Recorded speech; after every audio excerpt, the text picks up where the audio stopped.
series is a hip internal rotation stretch and activation laying on your back.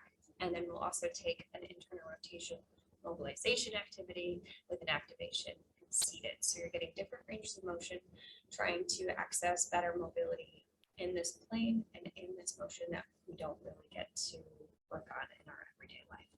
So first we'll come onto your back, and you're just going to let those knees fall in toward each other and take the feet out as wide as they'll go. So you'll come up onto the inner arches of the feet, and hopefully here you feel a pretty decent stretch throughout those inner hip joints, maybe even the outer hips, and maybe even a little bit in the low back, kind of the side joint area. So in this position, we're going to work on the breath, holding for 10 rounds of breath, and then after you finish those up, you'll heel toe the feet in just a little bit, and then lifting that right foot up, holding for a moment, and then slowly work back down to the ground. So you have 10 on the right, and then 10 on the left. And after you get through those, you'll come up to a seat and find a figure 4 position. So sweeping one leg back behind you, angling the knees so that they're both at 90 degrees, and just checking in with both legs. So you want that foot in line with the knee, knee in line with the hip, and then back leg, foot in line with the knee, knee in line with the hip. Placing the hand in the hip crease of that leg that's back, you're going to try to root that sit bone toward the ground. So notice I say toward the ground, it doesn't need to go completely on the ground, and then come back up.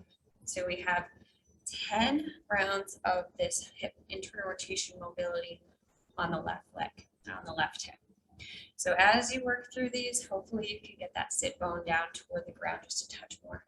And be mindful not to compromise this movement and cheat your way out of it. So rather than using the torso to do the work, we actually want the hip to be the part that's moving the most.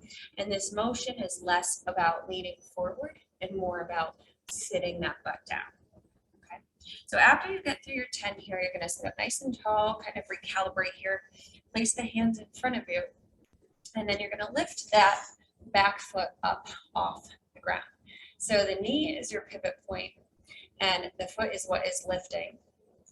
And after you start to get through about 10 of these, you might feel a little cramping happening in that outer hip. That's totally normal. We're trying to tap into some muscles that you don't use very often.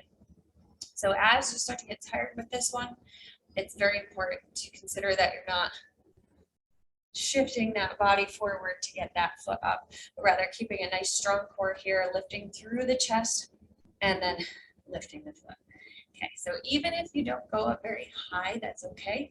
As long as you're making that mind-body connection, even if the foot doesn't lift off the floor, it will come along after doing this a few times. Okay, so when you're finished with that, you'll swivel over, give that hip a little break. Okay. So again, placing that right hand in the hip crease of the leg that's back behind you, making sure that you are aligned here, foot to knee to hip, same thing in the front. Both knees at 90 degrees, and then we'll press that sits bone down toward the ground, and then lift, and then press it down, and then lift. So working that mobility maybe a little bit more and more every time you get through this motion. And after you finish your 10, you'll rise back up, place those hands on the ground, keep that length through the spine, the chest, and then go ahead and elevate that foot, and then come on back down. So we're really trying to tap into those outer, deep inner hip muscles. You might feel a little cramp here. You might notice one side is a little more challenging than the other. So after you get through your 10, you can unwind from that. Sometimes it feels good to just rock the knees from side to side here.